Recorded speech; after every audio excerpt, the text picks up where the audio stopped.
Parece una frase sacada de la poesía y se escucha mucho, esto de me rompió el corazón. Una situación, un desamor, algo que hace que una persona, lo decimos varones y lo dicen mujeres también, me rompió el corazón. Ahora, más allá de lo que la frase puede decir en términos poéticos o literarios, ¿realmente sucede algo en ese órgano de nuestro cuerpo? ¿Quién nos va a develar qué pasa realmente? Si no, nuestro amigo súper especialista en el tema, el cardiólogo, médico cardiólogo Andrés Donadi. ¿Cómo va, Andrés? Hola, Coquito. Hola, bienvenido. chicos. ¿Cómo le va? Fallonista, Gusto además. verte. Fallonista, le agregaría yo, ¿o no? Elegante, elegante. Qué elegante. Qué elegancia la de Siempre, Francia, siempre, ¿no? El paneo al Está para doctor es desfilar, como... Bueno, Andrés, querido, ¿es solo una frase tan popular como la oímos o pasa algo realmente en el órgano corazón?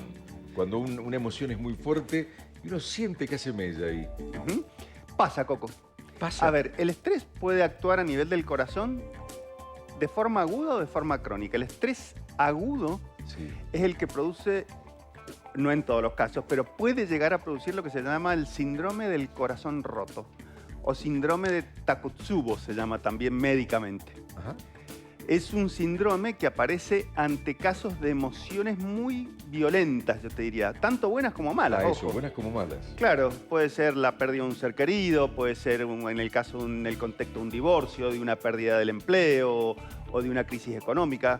Existe... O puede ser porque es alguien que está esperando hace mucho la presencia de alguien que viene del exterior y También. de pronto se encuentran, eso también puede provocar... Sí, sí, sí. O Cualquier gan- emoción O ganarse que sea... la lotería, ¿por qué no? O ganarse, O ganarse la claro. lotería. Sí, pero a ver, cualquier emoción que sea, yo te diría extrema. Cualquier emoción que sea de un minuto para el otro. Es decir, algo que no esperamos, que no lo venimos trabajando, algo que nos enteramos ya, ahora, en este momento. Ajá. Eso que hace que se libere de forma muy rápida y muy brusca a nivel del sistema nervioso central, que produzca catecolaminas, adrenalina, noradrenalina, cortisol a niveles absolutamente altos. Y eso hace que a nivel del músculo cardíaco y de las arterias coronarias Sí. se simule la aparición de un infarto. ¿Por qué? Porque se cierra la arteria coronaria, se produce lo que se llama un vasoespasmo coronario. Ujú. Ese vasoespasmo coronario hace que le llegue menos circulación al músculo cardíaco Sí. y a su vez el músculo cardíaco también presenta una alteración por esta liberación de catecolaminas, adrenalina, noradrenalina, cortisol, Sí. que generan toxicidad a nivel de la fibra muscular del corazón. Entonces, ¿qué hace? El corazón se atonta. Entonces empieza a trabajar de manera no apropiada en el sentido de que pierde fuerza. Eléctricamente, sintomatología de esto, dolor en el pecho como un infarto. Eléctricamente, ¿cómo lo vemos? En el electro como si tuviera un infarto. Las enzimas que se detectan cuando se produce un infarto también están alteradas. Solo que en el caso del síndrome del corazón roto o Takotsubo, cuando uno va a hacer el cateterismo para ir a destapar esa arteria, entre comillas, que debería estar tapada, no hay ninguna arteria tapada. O sea, toda la sintomatología... emocional. la del Y es infarto, pero- emocional. Sí. Doctor, ¿y eso es prolongado, o sea, acumulativo o se Es cierto. mejora? Fue buenísimo. A ver, es reversible si lo que me querés Claro, porque preguntar. digo, se me En la rompió el mayor- corazón muchísimas veces. Claro. Por distintos motivos. Se va acumulando lo roto, por decirlo de alguna no manera no más es- casera. no- a ver, ¿se puede volver a producir el síndrome del corazón roto? Sí. Es Bien. poco frecuente, pero se puede volver a producir. Segundo, en general, el síndrome de corazón roto se recupera ad interum, es decir, una vez que el evento se supera, se requiere tratamiento, que el tratamiento es médico, no es un tratamiento quirúrgico, y en general la restitución de la capacidad muscular del corazón se recupera. O sea, que se repara rápido. sea, Rápido es hablamos de a partir de los 30 días a 3 Ahora, meses. Andrés, ¿en serio? 30 días. bien, Sí, Andrés, sí, lo que vos decís igualmente, el punto de inflexión también lo hace lo emocional. Vos hablabas recién de la posibilidad de que no podés acceder, o sea, que no ocurre nada. A ver, ocurre fisiológicamente, pero que no puedes hacer nada cuando ves el corazón, sino que hay algo emocional que lo atraviesa. Sí. ¿Cómo se trata para que en esos 30 días se trata de una manera no solamente con el cardiólogo, sino también, por Claro. ejemplo, con un psicólogo? Porque Claro. digo, parece que lo emocional es lo troncal de este tema. Es lo troncal de este tema. El corazón es un receptor de ese problema. Pero lo troncal es acá. La cabeza. La salud poder mental, que atravesar siempre esa- de alguna manera siempre lo tocamos y siempre lo hablamos, el tema de salud mental. Entonces habría que estar, perdón, Fer, sé que tenés sí, una sí. pregunta ahí de flor de labio, pero entonces habría que tener, dado esta descripción tan prolija que has hecho, habría que tener cuidado con, digo, las que llegan, llegan. Las emociones fuertes o extremas que llegan, llegan. Pero cuando uno le está preparando una sorpresa a alguien, habría que tener como así sea un susto, digamos. feo. Digo, asustar a alguien, ¿no? O gratificar a alguien con la presencia. Claro, o cuántas veces para un cumpleaños o agasajar a alguien, a un abuelito o a alguien, uno invita, no sé, a una persona para un show, viene un familiar de afuera y esa emoción tan fuerte que vive esa persona, por ahí puede ser contraproducente. Habría que Tal tener cual, mucho tal cuidado, cual. entonces. En realidad, te digo, uno lo ve mucho en los reels del TikTok, cuando se hacen de sustos o de sorpresas importantes. Sobre todo, tener mucho cuidado con la gente mayor, tener mucho cuidado con las personas que tienen patologías previas y sobre todo mucho cuidado con las mujeres. El síndrome del corazón roto tiene mayor prevalencia, es decir, mayor posibilidades de que lo padezca una mujer por encima de los 50, que es en general cuando empieza a perder la protección hormonal, la protección de los estrógenos, se presenta casi en relación, mira, 9-1. Es decir, por cada 10 casos, Ah, es 9 son muchísimo. mujeres. La rumiación mental también ayuda, hablando de la parte mental, porque vos hablas de la parte del hormonal. Y la Sí. rumiación mental de las mujeres, que solemos ser Eh, mucho más analíticas de lo que sucede. Mira, yo creo que en realidad las emociones nos afectan en general, eso ya también, que no hay sesgo de género, es decir, las Ok. emociones nos afectan a todo y la liberación. Lo que pasa es que probablemente la mujer tenga algo que deja de tener, que es la protección de estrogénica, y eso hace que tenga ese falta de escudo a nivel cardíaco, que es tan importante los estrógenos, y es que se produce esta mayor incidencia de casos. Claro. Y también es muy importante destacar que eso es lo que se llama el corazón roto, porque es el agudo, es decir, es un evento agudo que se recupera, pero también tenemos el estrés crónico, que también lo hemos hablado muchas veces, también afecta al corazón. ¿Por qué? Porque los niveles de estrés alto, ¿qué hace? Se libera cortisol, se libera adrenalina, noradrenalina en mayores proporciones que lo que debería ser y de forma constante. Claro. No se hace un pico como en el síndrome del corazón roto, que es de pronto Como un tenés estallido. un pico, como un estallido, exactamente. Exacto. Explota una bomba a nivel cabeza-corazón y detona. ¿Y no se puede evitar, doctor, eso Claro, antes prevenir. de llegar a eso? Y prevenir... Porque más allá que las emociones... Ir al psicólogo. Claro, no las sabemos, pero algo físicamente, digo, Es- para en estar realidad, preparados. Si sabemos que nos puede ocurrir algún hecho que nos va a dar una emoción fuerte que nos va a romper el corazón. Es que en realidad es muy difícil de predecirlo. Claro. ¿Por qué? Porque en realidad cuando te van a dar una muy mala noticia o una muy buena noticia, es de un minuto para el otro. Es decir, no hay forma de Inesperados. decir qué es lo Claro. que podés hacer. Sí podés agarrar y sabiendo, como decía Coco, que si vas a tener una sorpresa o vas a dar una sorpresa a un ser querido porque viene alguien del exterior, un hijo, alguien que no ves hace mucho, y en realidad si podés trabajar un poquito eso como para que no sea Tan fuerte. tan fuerte, El impacto, es claro. saludable. Es decir, Claro, muchas pero veces uno lo toma... otras situaciones, digo, que uno puede estar atravesando de duelos y demás, que bueno, no es en el momento, sino que uno sabe que bueno, que está entrando en Claro, esa pero etapa, ese es el ¿no? estrés crónico. Ajá. Claro. Una cosa es el estrés hiperagudo, que es lo que estamos hablando del síndrome de corazón roto, y otra cosa es el estrés crónico.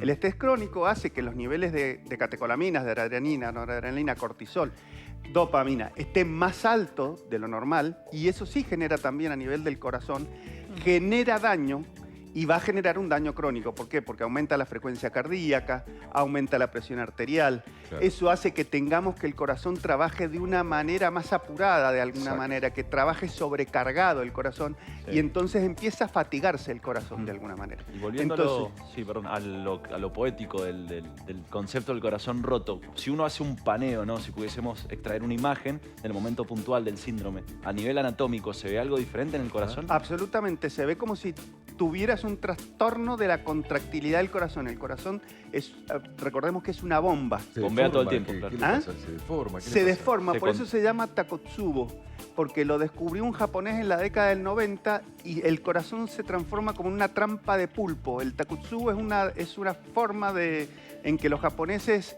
capturan a los pulpos. Bien, como que Entonces, se contrae, digamos. se contrae mal, se contrae como una bolsa, Bien. se transforma en una bolsa y eso después se va recuperando y se Hay una recupera. predisposición porque hay personas que le pasan de todo, no solamente un duelo amoroso, sino todo tipo de duelos y todo tipo de sorpresas.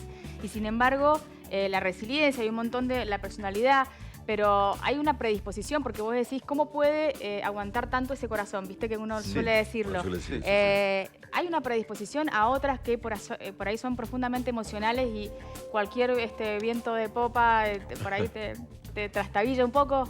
Y sí, las personalidades tienen mucho que ver, tienen mucha influencia. sea, hay Recordemos que tenemos predisposición. dos tipos de personalidades, la personalidad tipo A, tipo B. La personalidad tipo A es aquella persona que está siempre arriba, que reacciona, es muy reaccionaria, es la persona que, es decir, no reaccionamos ante la cotidianidad, es decir, si estás en un semáforo, ¿cuántas pacientes personas, del semáforo se pone en verde? Fíjate cuántos tocan bocina y cuántos esperan que el otro arranque. Es decir, los seres humanos participamos desde el punto de vista de salud mental de diferentes maneras y sí, hay personas que de acuerdo a esa predisposición por parte de personalidad o por parte de su carácter o por parte de cómo transitan los problemas y va a tener mayor Y eso lo posibilidad de puedo desarrollarlo. modificar, como decía Gaby, porque no puedo modificar mi personalidad, pero sí la forma en que tomo las cosas, puedo tratar de hacer un trabajo como para estar relativamente preparado. En realidad deberíamos trabajarlo todos. En realidad el tema de salud mental hoy es un tema que ha dejado de ser tabú, es un tema que hoy se toca en las mesas, Totalmente. es un tema que hoy ha dejado de tener vergüenza por decir que uno hace terapia.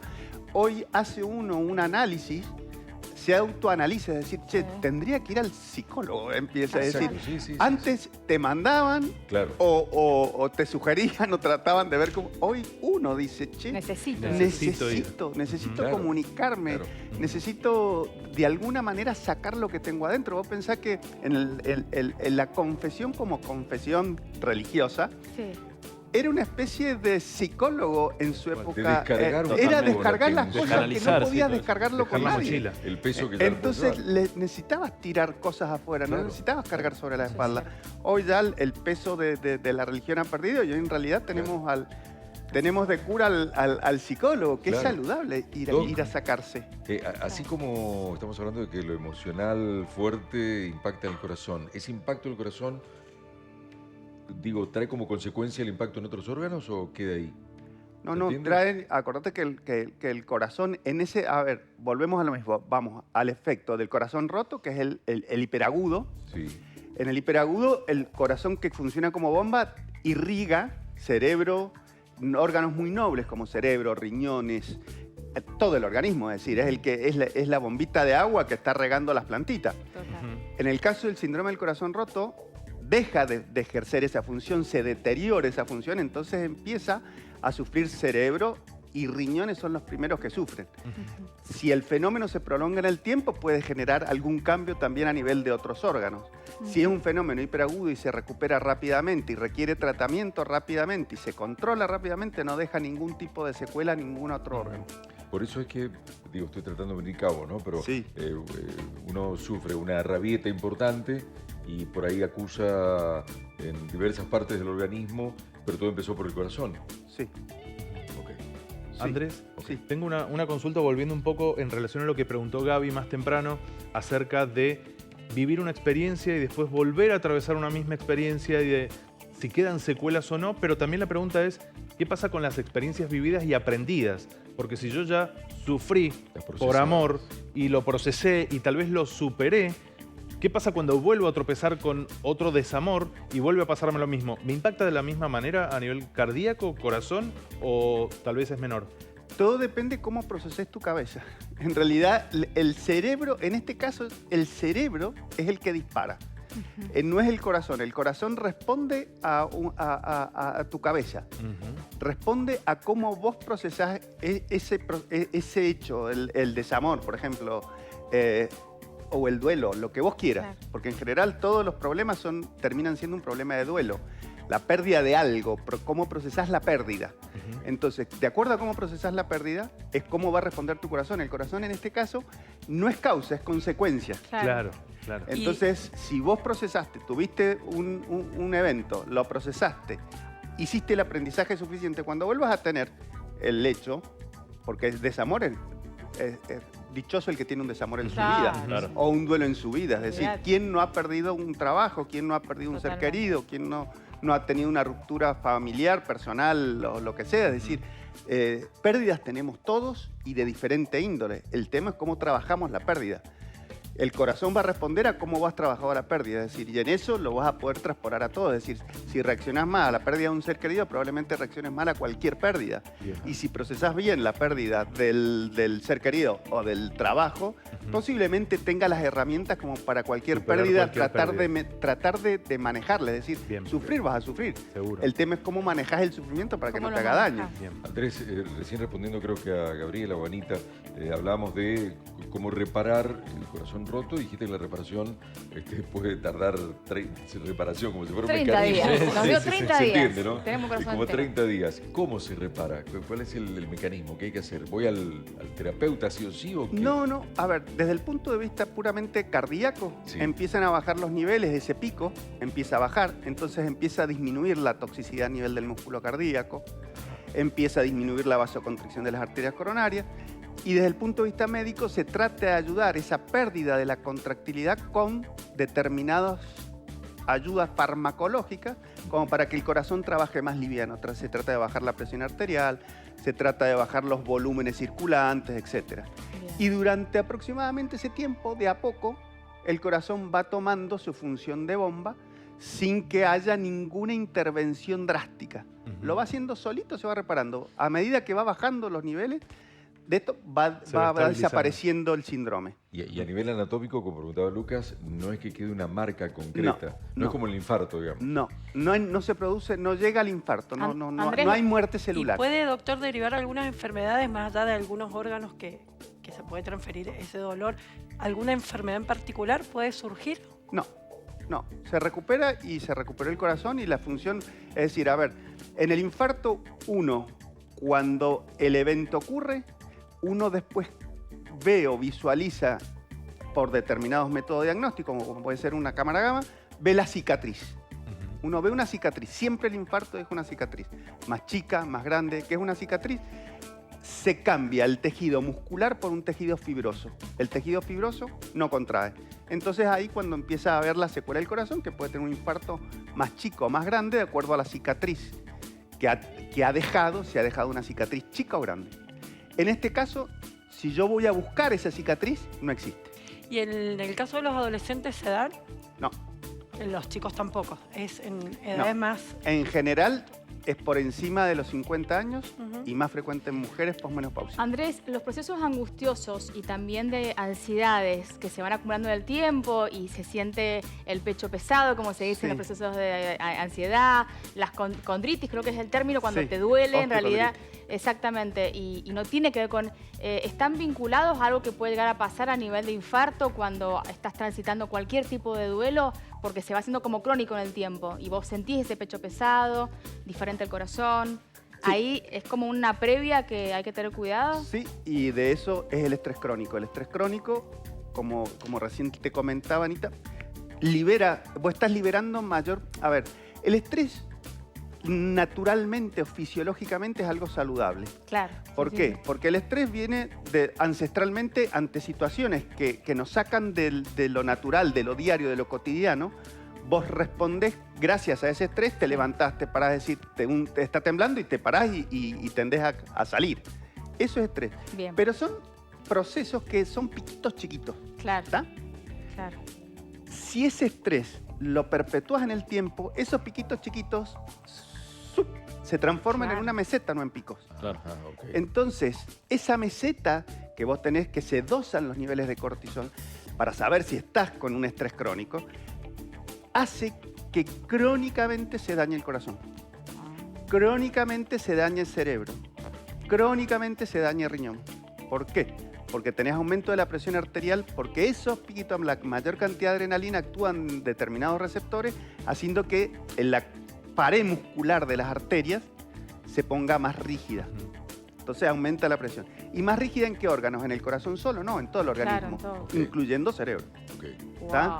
ok. Por eso, el estrés crónico también produce un montón de trastornos que incluso tenés trastornos de memoria en el estrés crónico, tenés trastornos de conductas, tenés trastornos de donde vos quieras, ¿está?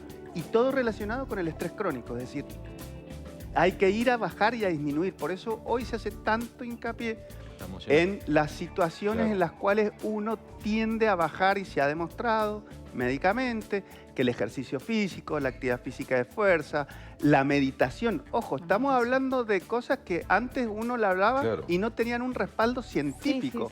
Uno decía, hace bien meditar, pero en realidad sabías que hacía bien porque tenías una mejora, pero en realidad no tenías la fisiología de la meditación que producía. Y hoy se sabe que la fisiología de la meditación baja el cortisol, porque se dosa. Entonces decís, ahora tenés el por qué te hace bien, que ancestralmente se hacían cosas que bueno hacías. Decía, por ejemplo, no sé, los indios o los noruegos o los finlandeses, el uso de los saunas. Y decía, che, funcionan bien los saunas porque te mejora la calidad de vida, el coso, pero no tenías la noción de por qué el sauna. Y ahora lo sabes endocrinamente cómo repercute todo eso. Quizá la última, y perdón por el ejemplo que voy a dar, pero quiero que se entienda.